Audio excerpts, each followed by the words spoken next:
Good morning, students. In previous few lectures, we had seen the proportional allocation and Neyman's allocation. In proportional allocation, Ni is directly proportional to capital Ni. This means from larger strata, take large number of observations. In Neyman's allocation, Ni is directly proportional to NISI. This means from larger strata, take large number of observations from a strata having larger variation, take large number of observations.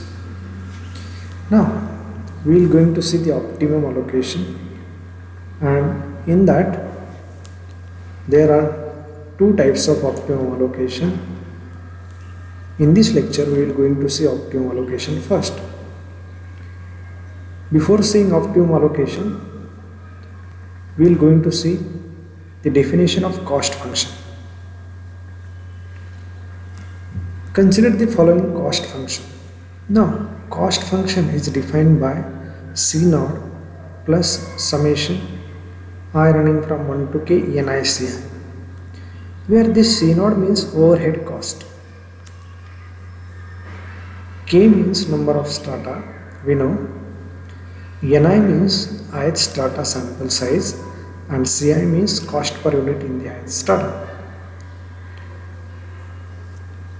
So this cost function, if we simplify this, then this will be C0 plus N1 C1 plus N2 C2 plus up to Nk Ck.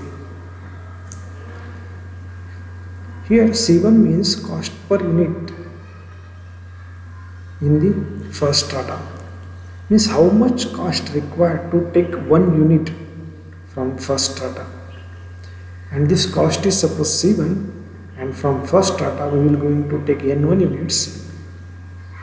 So the cost to take N1 units from first strata is N1 C1. Cost per unit in the second strata is C2, and from second strata we will going to take N2 units. So total cost to take N2 units from second strata will be N2 C2. So similarly this will be up to Nk Ck, and if we add this means total cost, and it also includes some overhead cost. The cost which does not include here, that cost will going to include in this overhead cost. So this will be your cost function. Now move to optimum allocation first. So optimum allocation first is under stratified random sampling with the cost function. Just now we had seen this cost function. This is a cost function.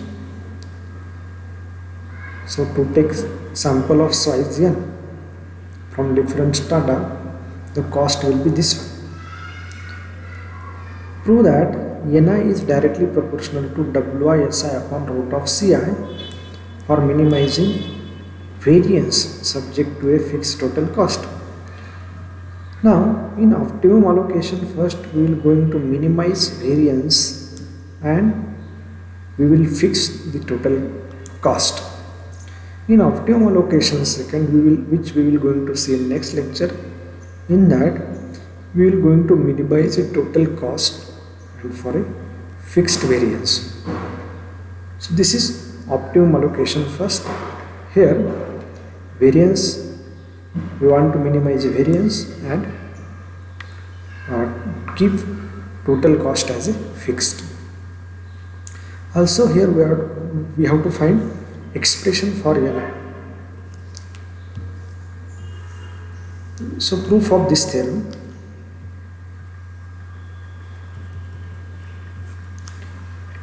To find here, Ni is found such that here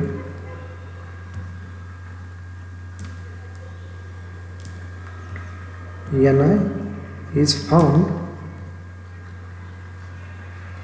such that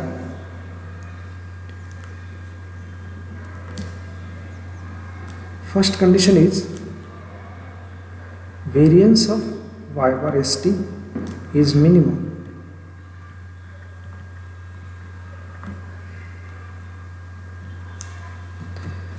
Means we want to minimize a variance. So minimizing variance means variance of y bar st is minimum. Second condition is fixed total cost. Total cost is this one. So this one is fixed, means C0 plus summation I running from 1 to k NICA. This is total cost and this is fixed.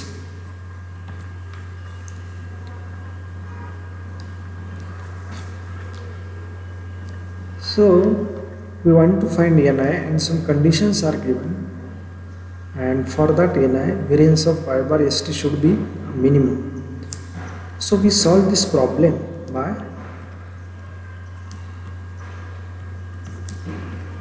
Lagrange's multipliers.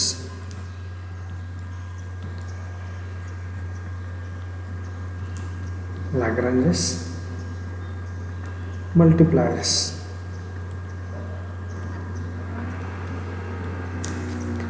In Lagrange's multipliers, we define phi.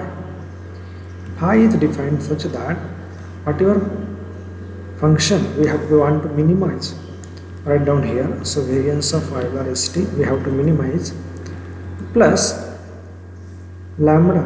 Take lambda as constant of Lagrange's multipliers, and first condition is C0 plus summation I is equal to 1 to k NICA minus C. Take this C in this side and write down it is equal to 0. So this condition written here. If there are more than one condition, then we can take lambda 2, lambda 3 like that into that conditions. So define phi like this. We want to find Ni. So to find Ni, take derivative of this phi with respect to Ni, equate it equal to 0, and from that dou phi by dou Ni equal to 0. From this equation we can find Ni, and for that Ni variance of y bar st will be minimum. So here this lambda means constant of Lagrange's multipliers.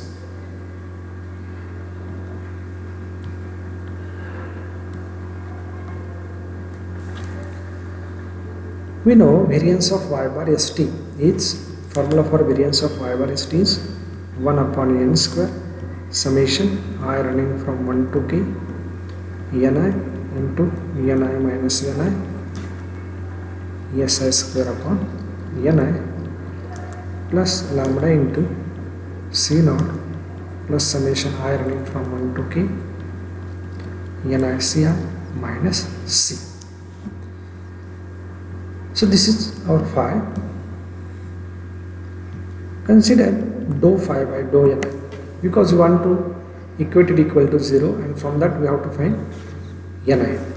So first find out dou phi by dou Ni. Dou phi by dou Ni will be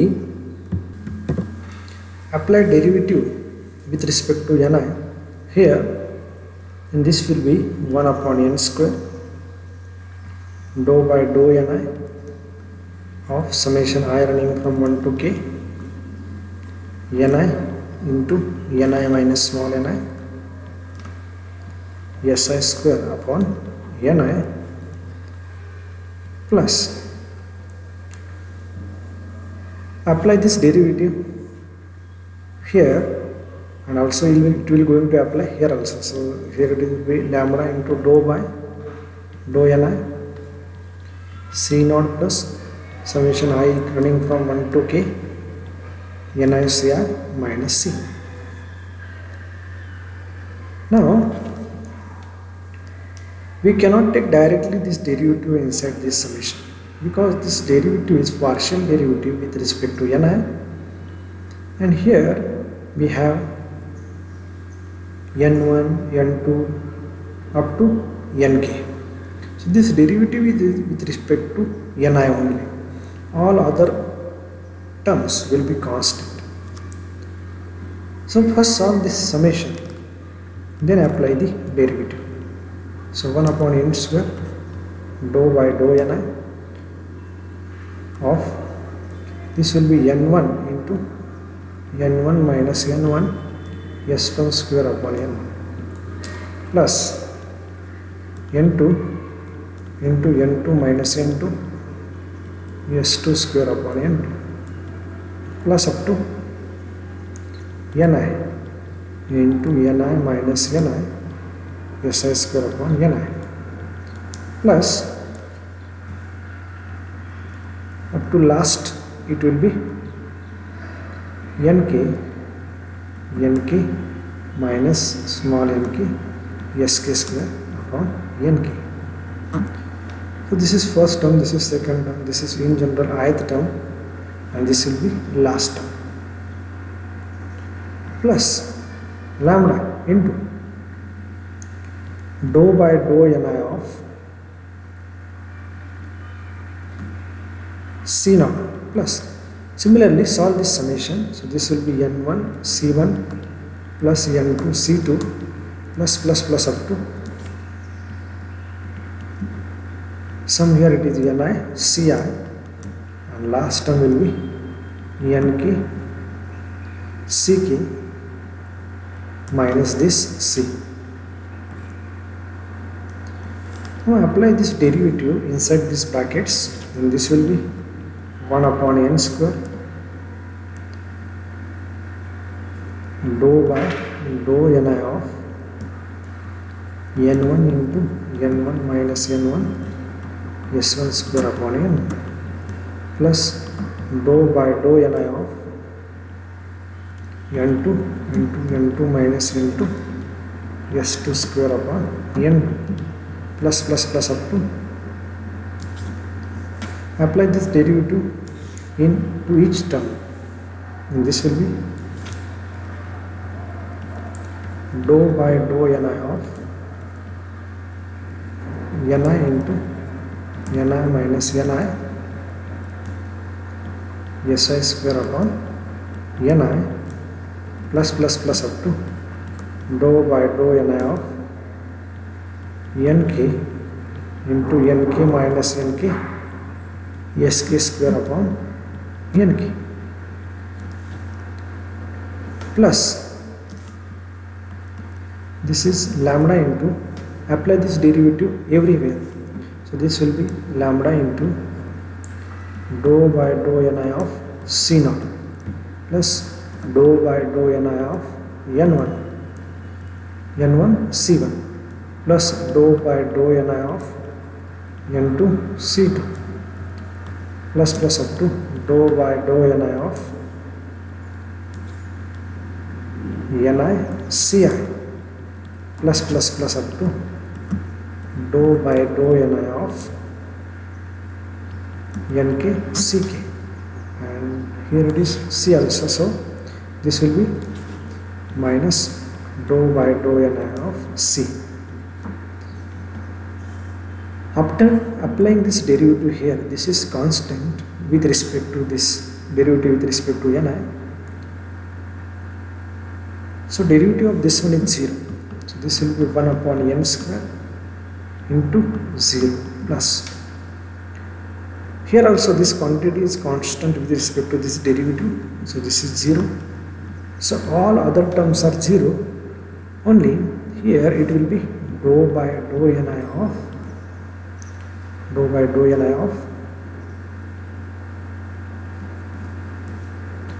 ni square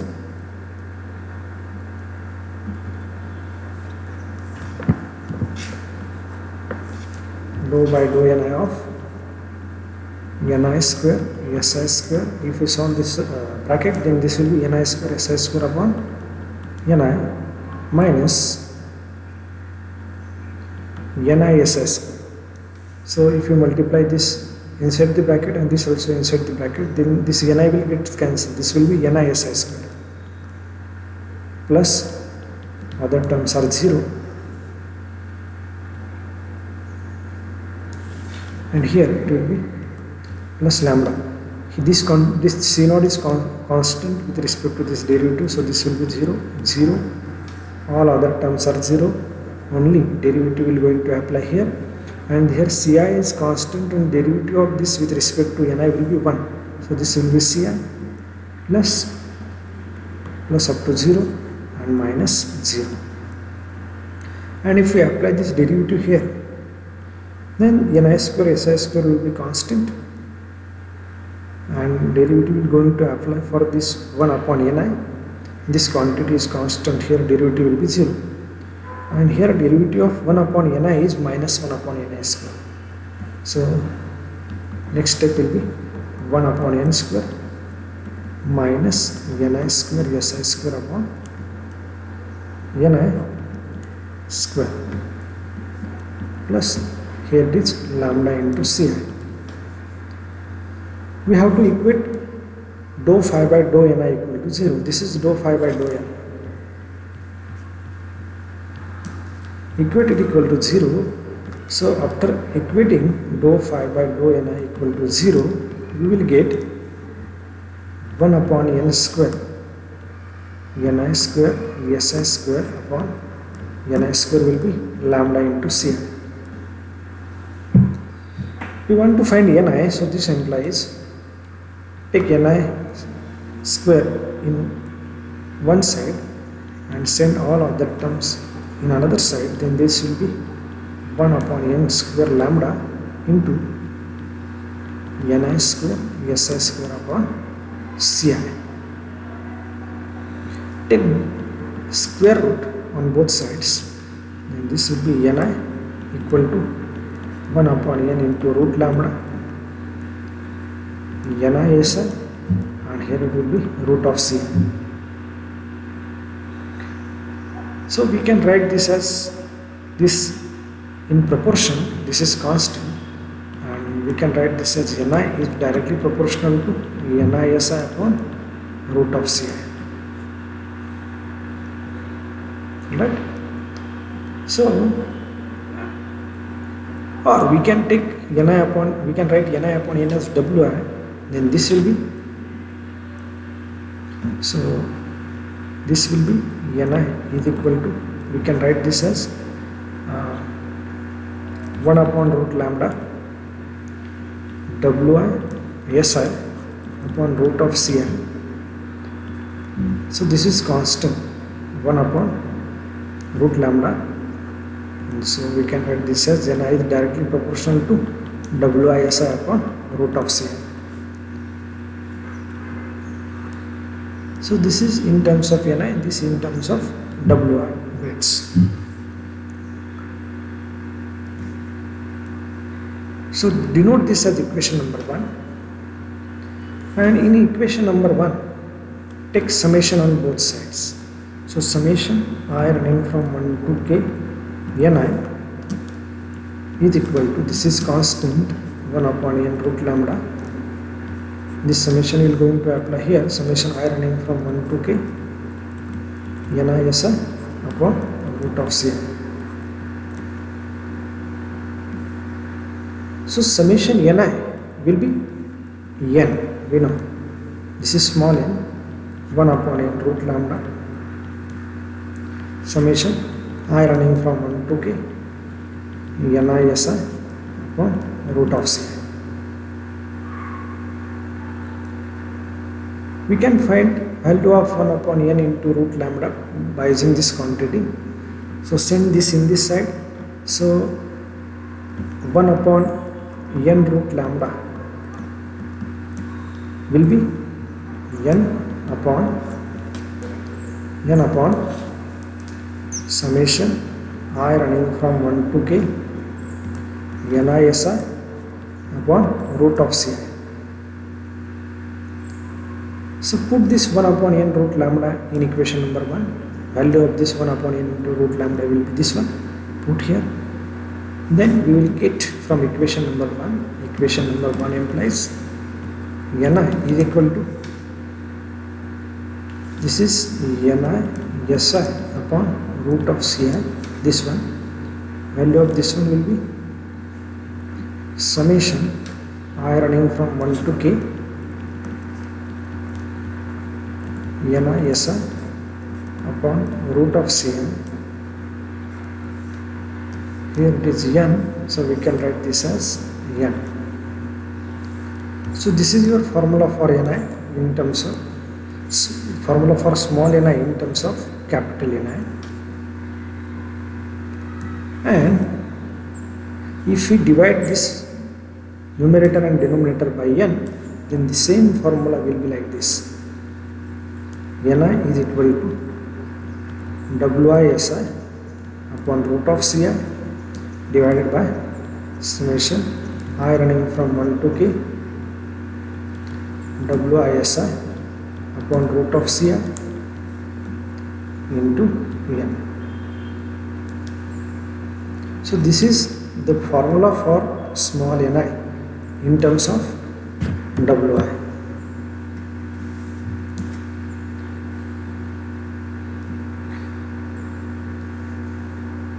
So here Ni is directly proportional to NISI upon root of Ci. This means from larger strata take large number of observations. From strata having larger variation take large number of observations, and if cost per unit is high, then reduce your number of observations. Thank you.